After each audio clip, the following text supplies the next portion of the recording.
Hello and welcome to Season 4 of It Can't Hurt to Ask, a podcast by Queensland Health. I'm Caitlin. I'm Alex. And I'm Steph, and we'll be your hosts this season as we dive into the early years of parenthood. This season's a little bit different and I'm excited to do something new with It Can't Hurt to Ask. We're turning this podcast into what we're thinking of as a bit of a virtual parents group. It's a space where all of us can talk honestly about those early years and share a few laughs and reassure each other that whatever you're feeling, it is normal.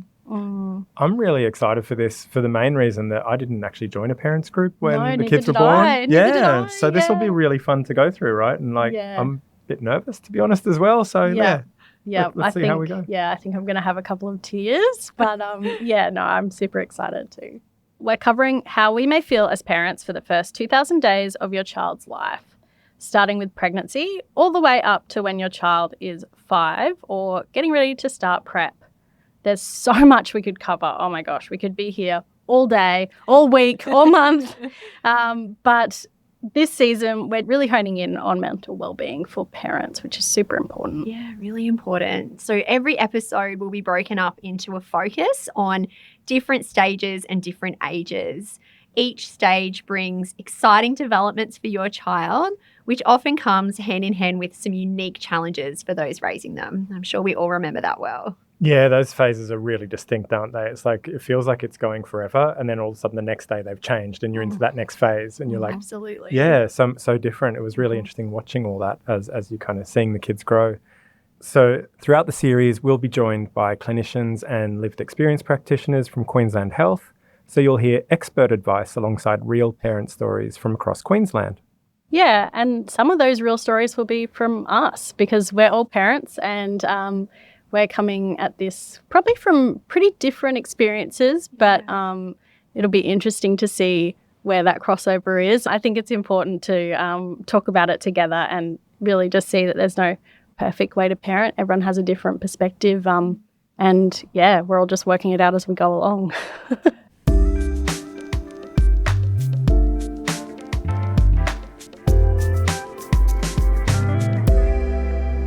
Well, before we get started, let's acknowledge the traditional custodians of the land on which we record this podcast.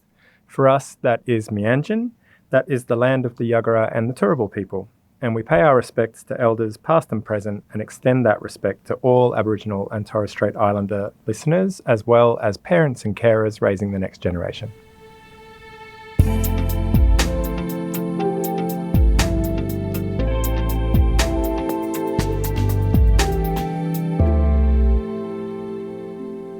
We've all got our own stories when it comes to parenting, and over the season we'll be sharing little bits of those along the way. Hopefully not too much because I could definitely be an oversharer, but let's see how we go.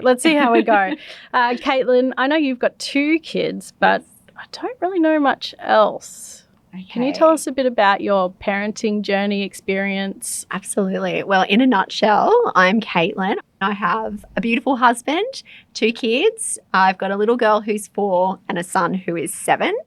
I really always wanted to be a parent. It was my dream. I couldn't hold a baby without crying for a while there because I so desperately wanted to be a mum. And I tell my son he made my dream come true. Oh, so he's sweet. acutely aware. And I tell my daughter that too because she can't possibly be left out. I think I can bring a lot of variety in my experience to this podcast. I've had a C-section birth, a VBAC. I parent a child with a disability. I've had physical birth trauma. I struggled with my mental wellbeing during pregnancy and postpartum with both of my babies. I'm parenting without my mum, so dealing with the grief of that. I love a lot about parenting, which people don't talk about often. I think people do focus on the challenges, but I love the silliness of being a mum. I get to play. I love reading storybooks.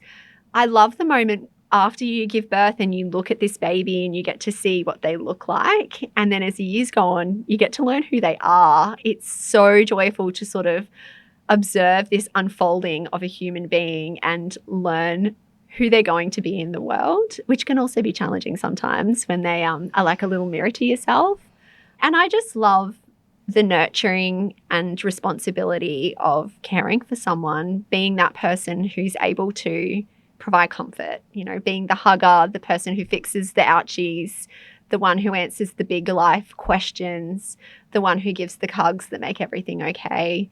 It's a real privilege, and I don't ever take it for granted because, you know, it was hard to fall pregnant. So I look at these babies and I do think sometimes that they're a miracle, and I feel lucky that they're mine.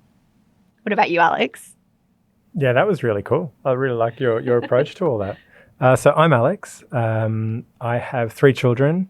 I had my first child at 27, the next one at 28, and the last one at 41. So quite a big age gap there. Yeah. So my eldest is my son. He's about to turn 18. So actually I'm going to be a parent to an adult, which is strange. My eldest daughter is 16 and my youngest daughter is about to be 4. And she is a whirlwind. Doing this all again, a little bit older, I got to say, is different. It's different. It's a little bit of a challenge. Yeah. We also live with my mum since my dad passed away. So she's 85. And so there's me, my wife, 2 older children, a younger one, and my mum in the house when everyone's at home. My first 2 children were from a previous marriage. So there's been a divorce when they were very young, so 2 and 3 years old. That was really devastating, I got to say. But over time, we got there. We put our differences aside in the service of being parents to these 2 amazing children, and we really focused on that. I had never, ever thought about being a parent. I met my first wife. On one of the first dates we went on, I went to kiss her. I put my hand on her tummy. I got like an electric shock in my hand, and I just knew that she would be the woman who would have my children. It was the strangest feeling. That is wild. Yeah. And it was just the most intense feeling I'd ever felt. And she was. Wow. And then we split up. Well, you're 2 beautiful kids. But we did have 2 beautiful children, and we were married 8 years. You know, we gave it a really good crack. What I'm going to bring to the podcast, I guess, is a male perspective, the experience of shared parenting, shared custody, remarrying, different age ranges, age gaps, blended families, and also cultural differences. My wife now is from Thailand. Our daughter is mixed Thai-Australian, and as much as possible, we try and keep that connection going strong with her family overseas and her culture and her language. My favorite part about parenting is just being dad. It just made me a better person. I remember when my first child was born, I made some big decisions. One of them was just to be an honest person, and I've kept that going ever since. It's just made such a difference in my life just to be that kind of real stand-up person I can be proud of. Anyway, enough about me. How about you, Steph?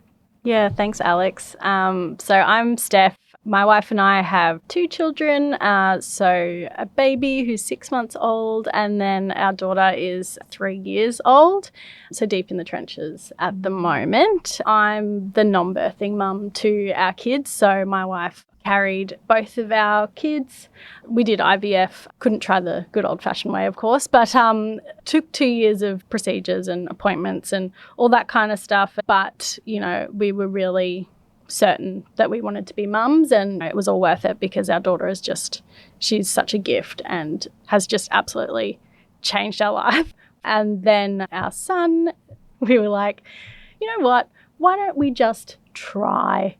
Why don't we just give it a try and see what happens? And it worked, which was so surprising considering the first time it took such a long time. And he has just been like this little missing puzzle piece that we never knew that we needed in our lives. He just has absolutely completed our family, which has been so nice, but obviously hasn't been without challenges. I struggled quite a lot with my mental health after our daughter was born due to my wife having quite a traumatic birth. We've definitely had our ups and downs, but being a parent has changed me in ways that I never imagined, and it's just been the best thing that I've ever done.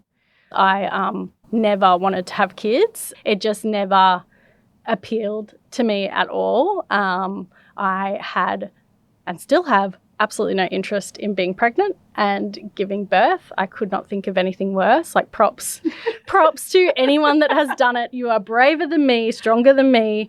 I could not and will not do that. So you and your wife weren't drawing straws at home. That was just No, and she deeply, deeply wanted to be pregnant. Okay. So, I mean, it lined up very well for the both of us. But, yeah, I, didn't realise I was a lesbian for a long time. Didn't realise that same-sex couples could have children. It just was off the table for me. And then I met my wife, and she's always wanted to be a mum. And over time and after thinking about it, I was like, yeah, I do want a family. I think I'll be a good mum, and I think that, like, it would be amazing to build our family and share our love with little people and, yeah, grow up these little people.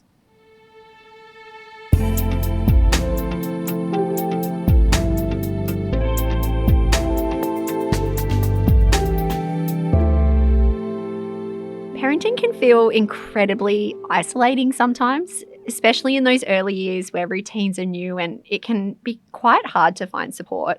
And that's why we wanted to create a podcast that felt like a check-in with your group chat, but one that comes with professionals who work with parents and children every day. And it's also a reminder that your mental health matters just as much as your baby's sleep schedule. So where do we begin? At the very beginning, pregnancy. We're going to talk about what is happening in your body and the emotional ups and downs with a beautiful Queensland midwife. And then after pregnancy, we'll move through the different stages. There'll be expert advice, but also real talk about comparison, lack of sleep, changing identities, and how to keep showing up even when it's really, really hard. But if there's one message we hope you take away, it's that you're doing better than you think. We're really glad you're here, whether you're listening during a 2 a.m. feed, a walk in the park, I want to be in the prayer. Push me, baby. The amount of times I've pushed my kids and just gone, can we swap roles? Oh, like, I wish. 100%. Yeah. We'll see you next week, guys. Until then, welcome to Parents Group. Bye.